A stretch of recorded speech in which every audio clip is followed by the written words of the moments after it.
একটি ছেলে থাকতো। টুংটুং অনেক গরিব ছিল। তার বাবা মা ছোট্টবেলায় মারা গিয়েছে। টুংটুং খেতে কাজ করে তার নিজের দিনকাল পার করত।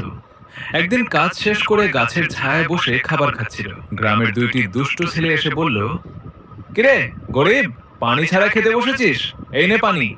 এইভাবে অপমান করে হেসে চলে গেল।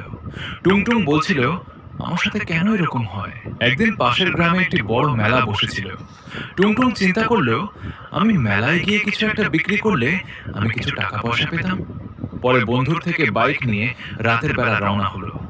একটু দূরে গিয়ে একটি ট্রাক এসে তার গাড়ির সাথে অ্যাক্সিডেন্ট করে সারা রাত লাশ ওইখানেই পড়েছিল। সকালবেলা গ্রামের সকলেই টুংটুং এর লাশের সামনে জড়ো হয়ে গিয়েছিল। কেউ কেউ বলছিল, ভালো হয়েছে একটি গরিব মারা গিয়েছে। গ্রামের মানুষগুলা তাকে কবর না দিয়ে তার লাশটাকে পানির মধ্যে ভাসিয়ে দেয়। কিন্তু টুংটুং এর আত্মার এই অপমানগুলো মনে ছিল।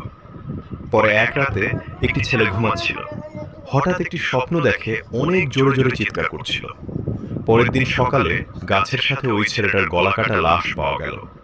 পুরো গ্রাম ভয় পেয়ে গিয়েছিল, কেউ কিছু বুঝতে ছিল না। পরে এক রাতে একটি আওয়াজ শোনা যাচ্ছে এবং সকালে দুইটি ছেলের লাশের টুকরা পাওয়া গেল এবং ওই রক্ত দিয়ে লেখা ছিল, ক্ষুধার্তদের সাথে খেলো না।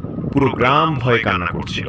পরে গ্রামের এক বৃদ্ধ লোক বলল, যখন থেকে টুংটুং মরে গিয়েছে তারপর থেকেই এই সমস্যাগুলো হচ্ছে। আর কেন হবে না? আমরা কখনোই ওর মনের কথা বুঝিনি, সকলেই ওর উপরে রেগে যেতাম, শুধুমাত্র এই জন্য যে ও ঘরে ঘরে গিয়ে খাবার যেত।